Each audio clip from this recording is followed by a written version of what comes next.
The distress beacon had been active for 6 hours before anyone traced it to the right coordinates. Lieutenant Dara Voss found the boy first, 7 years old, dark-haired, sitting cross-legged in the wreckage of a small transport vessel that had no business being parked in a restricted military exclusion zone on the outskirts of New Ankara. He wasn't crying.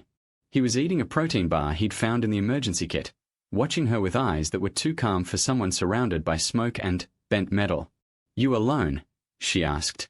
He nodded. "Parents?" He looked at the sky. Voss had been in the Frontier Corps for 11 years.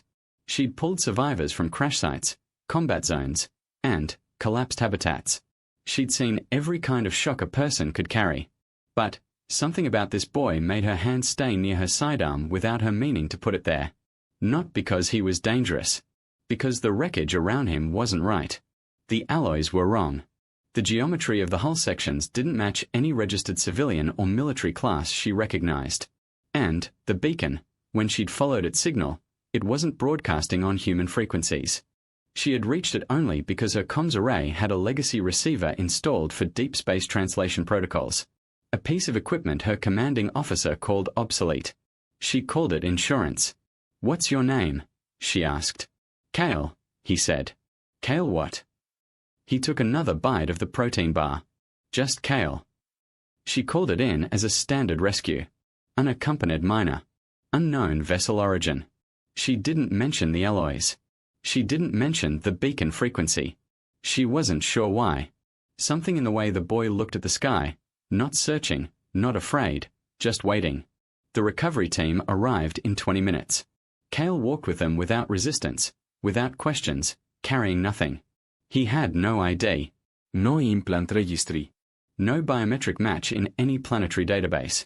He answered questions politely and, completely and, revealed nothing. Medical cleared him. Human, healthy, approximately 7-year standard age. No abnormalities. Nobody could explain the ship. The ship was sealed into a containment bay at Regional Command within 48 hours. A team of 12 analysts worked around it in shifts. None of them could open it. None of them could scratch it. 3 cutting-edge plasma torches left no mark on its surface. The alloy absorbed energy and gave nothing back. Voss was removed from the case. Standard protocol for field rescuers. Keep them clear of the investigation to prevent contamination. She was reassigned to perimeter duty at the base while the investigation ran its course. That suited her. Perimeter duty meant she walked the fence line twice a shift, alone, with time to think. She thought about the beacon. She thought about how it was already broadcasting when she arrived, meaning whoever sent it knew to reach her receiver before the crash happened. Or they'd sent it to that receiver specifically. On her 3rd night of perimeter duty, she found the first one. A figure standing outside the outer fence. Tall, very tall, nearly 3 meters, wearing something that might have been armor or might have been living tissue, dark and layered and faintly reflective. The face was mostly obscured. The hands, forefingered, long, perfectly still, were clasped in front of it. Not threatening. Not retreating. Just standing. Voss stopped walking. Her hand went to her radio. She didn't key it. The figure tilted its head slightly. A gesture she recognized from years of working with non-human species. Acknowledgement. Not aggression. She counted 4 more shapes in the dark beyond the first. All still. All watching. She keyed the radio. "Command, this is Voss. Perimeter checkpoint 7. I need a second opinion on something." "Go ahead, Voss." "How long is the boy staying?" Silence. Then, "That's above your clearance." "Understood." She clicked off. She turned back to the fence. The tall figure was still there. Still. Behind it, the 4 shapes hadn't moved either. She'd worked enough xenodiplomacy contracts to know the difference between a patrol formation and a waiting formation. These were waiting. She walked the rest of her perimeter. When she completed the circuit and returned to checkpoint 7, they were still there. Exactly where she'd left them. She stopped at the fence. Up close, even through the dark, she could see the detail in the armor, or whatever it was. Patterns ran through it in slow pulses, like bioluminescence. Like breathing. The figure looked at her without expression. She had no idea what its expressions looked like. She said, "I found him." The figure didn't respond. The boy. Kale. I found him. She paused. He's safe. The pulses in the armor shifted. She couldn't have said how she knew, but she knew. The thing in front of her had just exhaled. Then, it stepped back into the darkness, and all 5 shapes were gone. She stood at the fence for a long time before she filed her nightly report. She listed nothing unusual. She walked back to her bunk and lay down without sleeping, staring at the ceiling while 3 words circled her thoughts without stopping. They came first. The boy didn't behave like a child who didn't know where he was. He behaved like a child who was very certain of exactly where he was and was waiting patiently for everyone else to catch up. In the temporary care facility, he ate when food was placed in front of him. He slept regular hours. He answered every question from the assessment team with the same careful honesty. Not evasive, not performing, just precise. He said he didn't remember how the ship crashed. He said he'd been traveling with someone who was no longer on the ship when he woke up. He said he wasn't scared. The lead assessor noted in her file, child appears psychologically stable. Emotional regulation unusually developed for stated age. Recommend continued monitoring. No signs of trauma response. What the assessor didn't note, because she didn't know how to categorize it, was the way Kale held himself around the support staff. Not rude. Not distant. Careful. Like someone raised to understand the weight of a room before entering it. Like someone who'd been taught that presence was something you managed, not something you just had. Voss got access to the care facility files 3 days into her perimeter reassignment. She wasn't supposed to. She had a friend in the data registry office who owed her a favor, and she used it without guilt because she didn't know how long she had before whatever was standing outside that fence decided to stop waiting. She read the assessor's report twice. She read the intake records. She looked at the photograph taken at processing, Kale standing against a white wall, dark eyes, completely composed, and she thought about the 5 shapes in the dark and the way the armor thing's breath had changed when she said he's safe. She put in a request to meet the boy. It was denied in under an hour. Investigation still active. No civilian contact beyond assigned personnel. She wasn't assigned personnel. She was perimeter. She put in a second request, this time through the Xenodiplomacy channel she'd used during her contract years. She cited unresolved questions about the vessel origin and flagged the request as potentially intersecting with non-human diplomatic protocols. She attached, without explanation, the frequency of the beacon she'd followed to the crash site. That request sat for 18 hours. Then, her supervisor called her in. Commander Reyes was a compact, grey-haired woman who'd been running regional command for 14 years and had the kind of stillness that came from having seen enough that nothing caught her off guard anymore. She didn't offer Voss a seat. She stood behind her desk and looked at the request on her screen. You filed this through Xenodip protocols, she said. Yes'm. Your perimeter duty. Yes'm. The beacon frequency you attached. Reyes looked up. Where'd you pull that? My legacy receiver. I have a modification on my personal comms rig. Non-standard but within field regs. Why do you have it? Old habit. Reyes looked at her for a long moment. Not hostile. Measuring. Sit down, Voss. Voss Saturday. The ship, Reyes said, is not registering on any known catalogue. Not human, not allied non-human, not any class we've catalogued in 30 years of contact records. She folded her hands. Our best team has been working it for 3 days and they haven't made a dent. Literally. She paused. The beacon frequency you found the boy on, our signals team spent 40 hours looking for that source. Couldn't locate it. Didn't know we were supposed to be looking for a legacy receiver until you filed this request. Someone sent it to me specifically, Voss said. That's what worries me. Silence held the room for a moment. The individuals outside the perimeter, Voss said. Have they been seen by anyone else? Reyes said nothing, which was its own answer. They're waiting for something, Voss said. They've been there at least 3 nights. Possibly longer. They haven't approached. They haven't signaled. They're not threatening. They've had time to act if they wanted to, and they haven't. She leaned forward slightly. That's not an invasion posture. That's a diplomatic posture. They're following protocol. Whose protocol? Theirs. Voss met Reyes' eyes. They're waiting to be acknowledged. For us to come to them. Whatever their customs are, we make the first contact move or they don't move at all. Reyes was quiet for a long time. When she spoke, it was slow and deliberate. And, you think the boy is connected to them. I think someone sent that beacon directly to the one receiver on this base that could hear it. I think they knew exactly where that beacon needed to go and exactly who would follow it. Voss paused. I think they chose who found him. Reyes sat down. She looked at the photo on her screen, Cale against the white wall. She looked at it for a while. What do you need? She said. Permission to approach the perimeter figures. Alone. No armed escort. Voss kept her voice level. And, I need to talk to the boy first. They gave her 20 minutes with Cale. A supervisor sat in the corner of the room, silent, hands on her knees.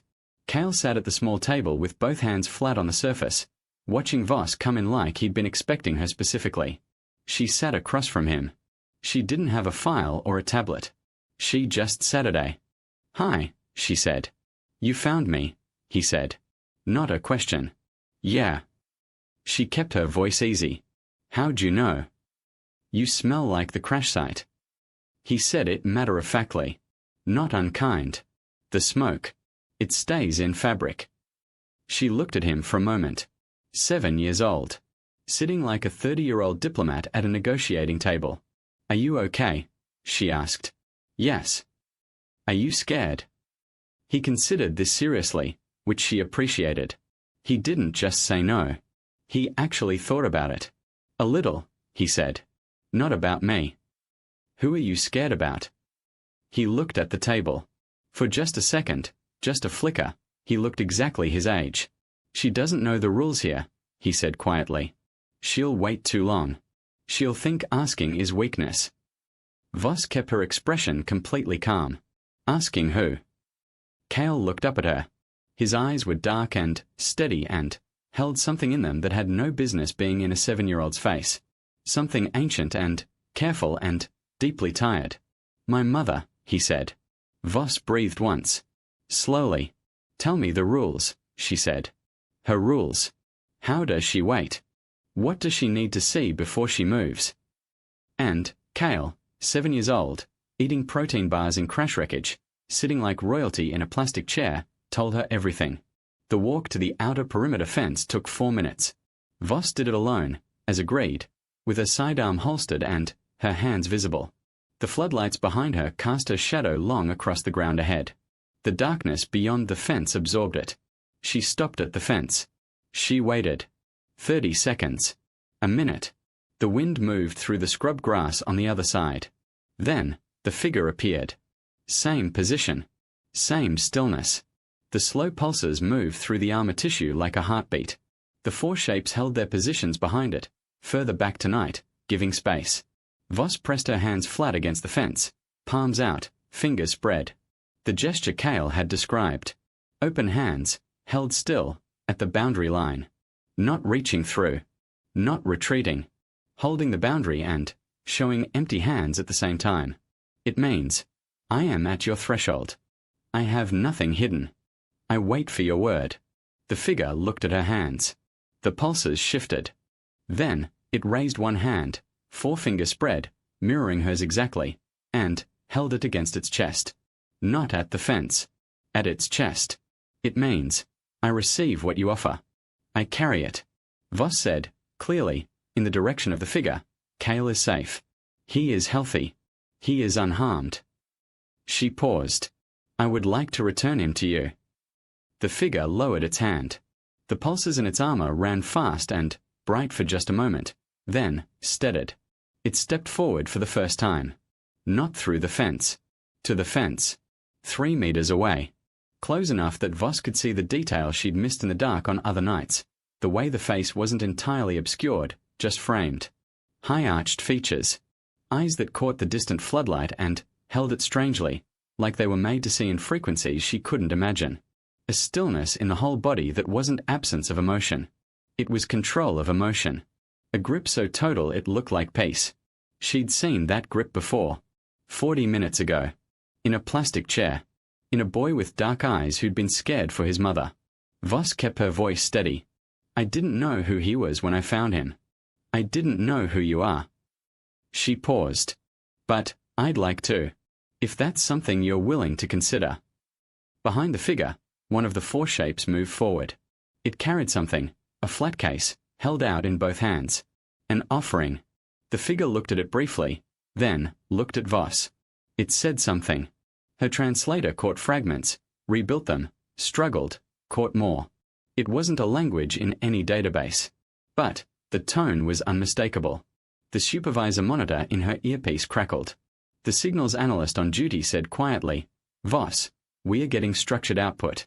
It's not matching anything but, it's structured. Repeat back what you heard and we'll try to build a bridge. Voss repeated what she'd heard as faithfully as she could, sound she had no framework for, pitched from somewhere deep and resonant and completely controlled. Silence. Then, the analyst said, We've got something. It's partial. Cross-referencing with the beacon frequency. A pause. 3 seconds. 5. Okay. Best translation. It's rough. Another pause. She says, You kept my child. She says, This makes you known to me. The figure, the queen, the mother, the thing that had been standing at this fence for 3 nights in perfect disciplined stillness while her child sat in a plastic room, was watching Voss with those strange light-holding eyes. Waiting. Voss looked back. She thought about Kale eating a protein bar in the wreckage. She thought about the beacon sent to the one receiver that could hear it. She thought about being chosen. Tell her, she said to the earpiece, that her child kept himself. I only followed where he led me. The analyst fumbled through it. The translation went out. The Queen's armor pulsed, once, deep and long, like a single-struck bell, and the sound that came out of her was low and resonant and needed no translation at all. The gate, the actual access gate, 60 meters to the left, opened. Commander Reyes was on the other side of it. Voss turned and walked toward it, and behind her she heard the Queen and her guard begin to move, following, for the first time, across the boundary line. Inside, in the corridor leading to the care facility, a small door opened. Kale came out. He'd been allowed to walk it alone. Reyes had made the call 30 seconds ago, watching the feed, reading the room from a kilometer away with the same instinct that had kept her command intact for 14 years. Kale walked down the corridor and through the gate. He didn't run. He walked like someone who knew where he was going and had always known. He reached the Queen and stopped in front of her. She went down, both knees on the ground, which nobody had seen coming, least of all Voss, and put both hands on either side of his face and held him there. Nobody spoke. The 4 guards held their formation. Reyes stood at the gate and kept her hand still. The analysts were silent on the comms line. The wind moved through the scrub grass. The Queen raised her head and looked directly at Voss across the space between them. The pulses in her armor had gone slow and even. Her hands were still on her son's face. She held the look, steady, specific, deliberate. The analyst murmured, She's vocalizing. We are catching some of it. A pause. She says, You are the Threshold Guardian. She says, *a Threshold Guardian who is known as, * a longer pause. The word after that, we can't translate. But the emotional weight reads as, rare, or valuable, or, the analyst's voice changed slightly, or sacred. Voss stood at the edge of that sentence and felt it settle into her without drama or ceremony, the way the most permanent things always arrive, quietly, after everything is already done. Kale turned and looked at her from his mother's hands. He looked like a child. He looked like what he'd always been. She says thank you, he said. She just doesn't have a word for it small enough. The Queen stood. She was 3 meters of controlled stillness and slow pulsing light in the dark outside New Ankara base, and she looked at Voss once more, holding it, making sure it was received, before she turned toward the gate that was now, for the first time, open. She walked through it without hurrying. Her son valket beside her. Her guards moved into formation around them with the precision of people who had been waiting 3 days and 3 nights without a single wasted motion, and were ready now to move. Reyes stepped aside. Voss stood at the threshold. The Queen passed within 2 meters of her. Close enough that Voss felt the warmth radiating from the armor. Close enough to see the detail of the patterns, the depth of those strange eyes, the absolute mastery of a grief that had been held intact for days and was now, finally, exactly now, allowed to end. Their eyes met for the last time. The Queen kept walking. Cale looked back once over his shoulder. He lifted one hand, a small wave, easy and ordinary, the first entirely childlike thing Voss had seen him do. Then he faced forward again and walked through the gate and out into whatever came next. Reyes appeared at Voss's shoulder. Neither of them spoke for a moment. Then Reyes said, very quietly, "We made first contact tonight." "Yes'm." "With a Queen?" "Yes'm." Reyes was quiet. Then, "Good thing you had that legacy receiver." Voss watched the darkness where the shapes had gone still, and the stillness settled back into ordinary night. "Someone knew I did," she said.